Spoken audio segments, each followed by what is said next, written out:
안녕하세요. 나리랑입니다. 오늘의 이야기는 용서에 대해 고찰하며 제 괴로움의 원인이 자신임을 인정하게 되고 그로 인해 공황장애 약을 끊게 된 이야기입니다.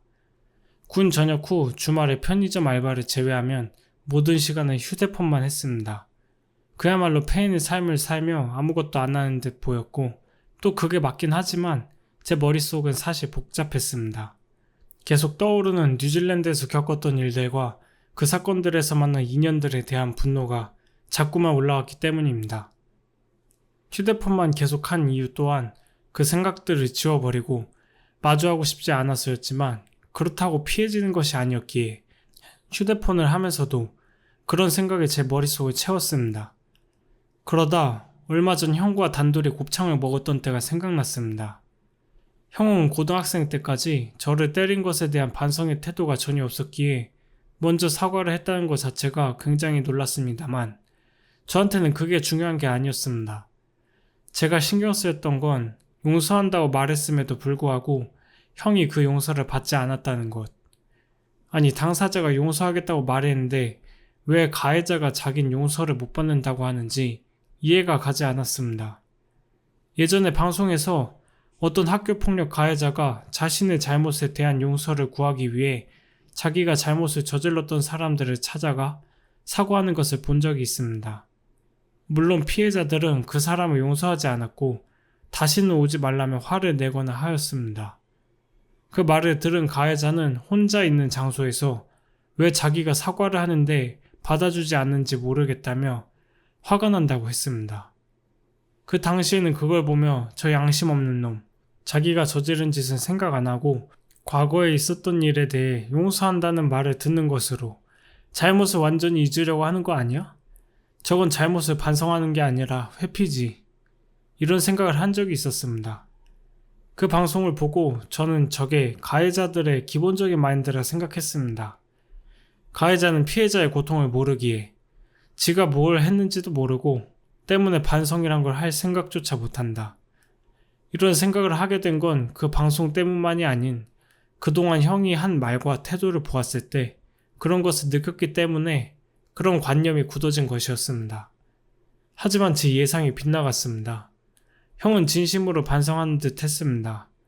그 눈물은 절대로 연기라 느껴지지 않았고 마주보고 대화하며 자신이 저지른 일에 대한 후회와 죄책감, 그로 인한 고통으로 괴로워하는 것이 느껴졌습니다.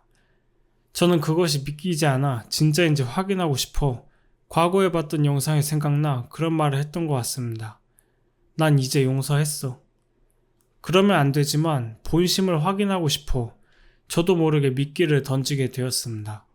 저는 제 관념대로 형이 이 미끼를 덥석 물고 이제 과거의 잘못은 끝난 듯이 행동할 줄 알았습니다만 제 용서를 받지 않았고 때문에 제 생각이 잘못된 것이었음을 인정할 수밖에 없었습니다. 그래서 그 식사를 마친 뒤 기분이 그렇게 좋지 않았습니다. 첫 번째 이유는 제 생각이 틀렸다는 걸 인정해야 해서, 두 번째는 영원히 증오하려 했던 대상이 좋은 사람으로 다시 나타났다는 거. 이 두 번째가 굉장히 기분이 나빴습니다.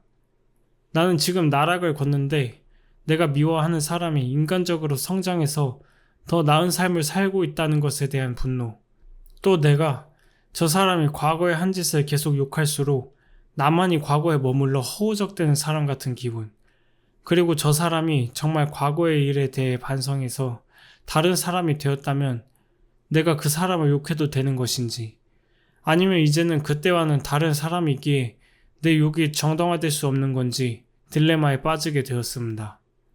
그런 것들이 모여 저의 기분을 나쁘게 하면서 한 가지 의문을 제기했습니다. 만약 뉴질랜드에서 나를 괴롭게 한 사람들도 과거의 일을 반성하고 그 일을 통해서 더 성숙한 모습으로 내 앞에 나타나 용서를 구한다면 나는 그들을 용서할 수 있을까? 저는 못할 것 같았습니다. 반성이고 자시고 얼굴을 보면 바로 주먹을 날리고 욕을 하며 마구잡이로 구타를 할 것 같았습니다. 그렇게 생각하니 뭔가 이상했습니다. 나는 그 사람들이 나에게 사과도 안 하고 자신들이 저지른 일이 뭔지도 모른 채 잘 살아갈 거라는 생각 때문에 화가 나는 거였는데, 막상 그들이 나에게 진심 어린 사과를 한다고 해도 제가 그 사과를 받아줄 생각이 없었습니다.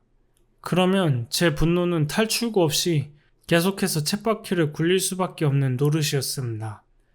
그렇다면 영원히 이 분노의 굴레에 갇혀 살아야 하는 것인가? 그러면 앞으로의 인생을 살아갈 희망이 없었습니다. 그럼 어떻게든 분노의 쳇바퀴를 굴리게 되는 이 사고를 바꿔야만 했습니다. 그러기 위해서는 모순을 없애야만 했습니다. 제 생각엔 모순이 있었습니다. 나에게 어떠한 사과도 하지 않는 그들의 태도에 분노하면서 막상 사과한다 해도 받아줄 생각이 없는 것은 말이 되지 않았습니다. 분명 제 분노의 이유에 모순이 숨어있는 듯 했습니다. 저 이유 때문에 분노하는 것이 아닌 분노하기 위해 명분을 만든 느낌이 들었기 때문입니다.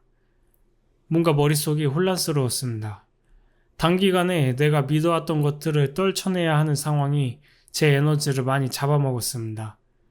그래서 다시 휴대폰을 잡고 아예 생각을 안 해버리려 했지만 한번 시작된 물음은 오히려 휴대폰 화면에 집중하지 못하게 만들었습니다. 그러다 이런 생각이 들었습니다. 제가 사과받기 위해서는 저한테 잘못을 한 사람이 잘 되어야 된다는 것입니다. 그것은 물리적이고 돈과 같은 외적인 부분을 말하는 것이 아니라 정신적인 성숙함과 올바른 인성을 이야기하는 것이긴 하지만 어쨌든 사람이 자신의 잘못을 반성하고 인정하여 자신의 잘못을 사과할 정도로 마음가짐을 변화시킨다는 것은 그 사람의 인생에 긍정적인 영향을 미칠 것은 분명했습니다. 그럼 결국 저한테 저지른 잘못을 계기로 더 나은 사람이 되어야지만 저는 사과를 받을 수 있었습니다. 그 뜻은 그 사람이 좋은 방향으로 더 나은 삶을 살길 바라야 제가 진정한 사과를 받을 수 있다는 뜻이었습니다. 아이러니했습니다. 가장 증오하는 사람이 잘 되길 바라는 마음을 가져야지 내가 사과를 받을 수 있다니. 그러면 그 사람의 인생이 망가지고 나락으로 떨어져 봤자 내 마음의 괴로움은 사라지지 않는다는 거잖아. 그럼 내가 진정으로 바라는 건 그 사람이 잘 되기를 바란다는 거야? 아니야. 그것도 아니야. 그럼 대체 뭐지? 내 마음은 뭐를 바라고 어떻게 해야 이 분노를 벗어날 수 있는 거야? 생각하면 할수록 스스로가 모순의 굴레에 갇혀있다는 것만을 느낀 저는 어떻게 해야 벗어날 수 있을지 고민했고 시간은 금방 지나가 잘 시간이 되었습니다. 자려고 불을 끈 뒤 누웠지만 머리가 복잡하여 잠이 오지 않았습니다. 그래서 아까의 주제에 대해 고민하다 제 모순이 어디서 오는지를 깨달았습니다. 용서를 타인과의 상호작용으로 이루려 하니 계속 모순에 빠지는 거구나. 저의 분노는 타인이 이런 사람이길 바라는 마음에서 나온 것이었습니다. 잘못을 했으니까 잘못을 반성하고 그만큼 벌 받으면서 살아야 된다고. 근데 현실이 그러지 못하는 것에 분노를 느낀 것이었습니다. 그것은 말이 되지 않았습니다. 당장 자신을 바꾸는 것도 힘든 게 인생인데 타인이 내가 바라는 대로 생각하고 행동하길 바란다니요. 저는 이루어질 수 없는 것을 붙잡고 분노하며 자신은 잘못이 없고 자신의 뜻대로 되지 않는 세상이 잘못된 거라 외치고 있었던 것입니다. 바라봤자 변하지 않는 것에 집착해 괴로움을 만든 것은 자기 자신이었고 그 말은 제 분노는 타인의 잘못에 의해 생긴 게 아니라 타인이 제 입맛에 맞게 행동하지 않은 걸 거슬려 하는 제 마음에서 비롯된 것이라는 거죠. 그렇습니다. 자신의 괴로움은 자신의 집착과 걸림으로써 생기는 것이고 때문에 타인의 죄를 용서하는 것이 아닌 스스로 괴로움을 만들어낸 자신을 용서해야 하는 것이었습니다. 그렇게 용서와 참회는 각자의 몫이었던 것입니다. 이제야 형이 제 용서를 받지 않은 이유를 알았습니다. 형 또한 과거에 저질렀던 자신의 행동에 대한 죄책감으로 스스로 괴로움을 만든 것이었으니 오직 자신만이 스스로를 구원하고 용서할 수 있었던 것이기에 제 말이 형에게 의미를 가질 수 없었던 것이었습니다. 이 사실을 알게 되며 저는 가장 인정하기 싫었던 사실을 인정해야만 했습니다. 뉴질랜드의 트라우마는 다른 사람들이 만든 게 아니라 내가 만든 것이란 것을. 지금 내가 괴로운 것은 그 누구의 탓도 아닌 자신이라는 것을. 그렇게 저는 혼자 참회의 눈물을 흘리며 스스로를 괴롭힌 것에 대한 미안함과 지금이라도 이 사실을 알아준 자신에게 감사하였습니다. 그리고 이날을 기점으로 저는 공황장애가 많이 호전되어 1년 만에 정신과 약을 끊게 되었습니다. 오늘의 이야기는 여기까지입니다. 영상 시청해주셔서 감사합니다.